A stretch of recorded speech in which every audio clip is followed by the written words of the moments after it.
napag-usapan natin ang patungkol sa pagtatapat nitong sila Rimuru at Michael, kung saan 1v1 ang gusto nitong laban. Dahil makakasagaba lang daw itong sila Dino kapag pinasali niya pa daw itong mga ito. Pero bago natin simulan itong video na ito, ay i-roll muna natin ang intro. Hello everyone and welcome to my channel, ang inyong source ng Tagalog na Tansura Contents. Sa channel na ito ay pinag-uusapan natin ang mga nangyayari sa may Tansura universe. So without further ado, let's get into the video. So sinabi nga nitong si Shell Sensei na hindi naman daw existence value lang ang basihan kung sino nga ang mananalo. Hindi mabilis mag-give up itong si Shell Sensei kasi ang mindset daw ni Shell ay kapag nag-give up ka tapos na agad ang laban. Of course talo ka na agad. Pero kapag sinubukan mong pumalag kahit na maliit ang chance mo na manalo baka makadraw ka man lang dito. Ang problema ngayon nitong si Rimuru ay yung mysterious attack nga nitong si Michael na tumalo maging kay Diablo. Walang idea dito itong si Rimuru pero for some reason pakiramdam niya na may encounter niya rin ito. Tas may biglang pumasok sa isip niya at nag-report itong si Shell Sensei na tama daw ang iniisip nitong si Lord Rimuru. Ito daw ay isang familiar phenomenon.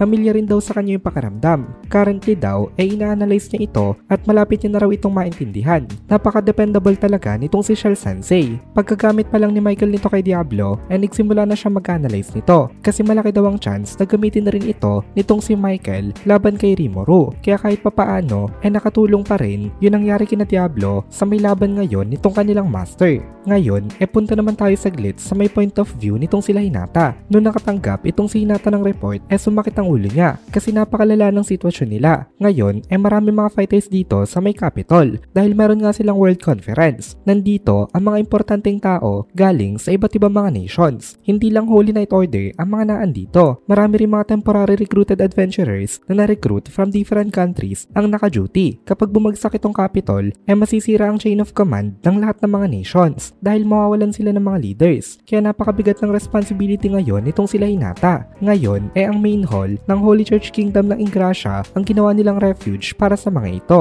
Ang dahilan nun kasi matagal na nila itong ini-prepare para sa upcoming na Tenma War. Kaya safe talaga dito. Pinaghandaan kasi talaga nila ito. Kung matatandaan natin, every 500 years kasi ay umaatake ang mga angels. Kaya ito ang kanilang ginawa na precautionary measure. Tsaka dito sa Ingrassia naggawa sila ng mga regular drill kung saan pinapractice sa mga tao kung saan sila pupunta once na umatake na nga itong mga angels sa kanila. And also kapag may terrorism na nangyari. Pero ang problema hindi applicable ngayon yung drill na practice nila dati kasi ngayon mga magins ang nagkokos ng explosions sa iba't ibang mga locations. Itong mga magins na ito ay special A rank and above. Fortunately handle ng mga Holy Knights itong mga magins na ito pero nakapag-cause pa rin sila ng malalang damage sa may city. Nahihirapan itong si Hinata dahil siya nga ang naka-assign na leader sa kanila. Kahit na sobrang lala na nangyayari hindi siya pwede magpakita ng kanyang true emotions dahil bababa ang moral ng kanyang mga kasama. Tsaka away din itong si Hinata na hindi siya pwede magpakita na siya ay nagpapanik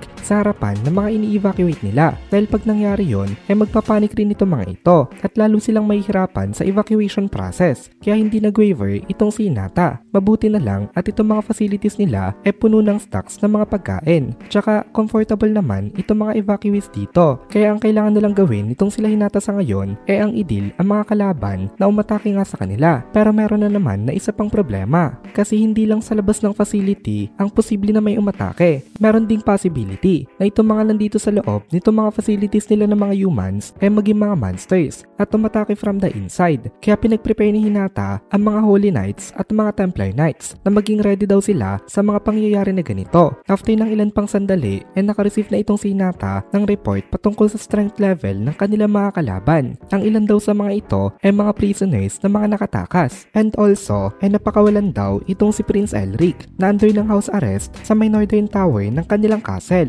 Isa daw itong si Prince Elric sa mga namumuno sa kanilang mga kalaban. Nag-reply naman itong si Hinata sa may report na ito na mukhang itong si Prince Elric daw talagang hindi natututo kasi nadakip na nga ito dati dahil sa kanyang masamang behavior at ngayon na nakawala na siya ganun pa rin ang ginagawa niya. Talagang walang kadala-dala itong prinsipe na ito. Kinawaan nito dati nitong si King Agel ng Ingrassia at nitong ruler ng Jura na si Rimuru kaya house arrest lang ang ginawa sa kanya. Pero ngayon ito pa nagli-lead sa mga enemy enemies nila. Pero hindi lang yon, nangunguna rin ito sa pagsira kay Hinata. Sinasabi nito sa mga tao na itong si Hinata ay isa daw witch at ito ay nanloloko lang sa kanila. Hiniframe daw siya nito para masira ang kanyang standing sa may council at gusto daw nitong i-murder itong kanyang father para magdala ng chaos at misery sa kanilang country. Kaya wag daw magpapaloko dito itong kanilang mga tao kasi ikukulong lang daw sila nitong si Hinata. Nagpapanggap lang daw ito na ini-evacuate sila. Naniniwala daw siya na makikita ng mga tao ang pangloloko na ginagawa nga nito.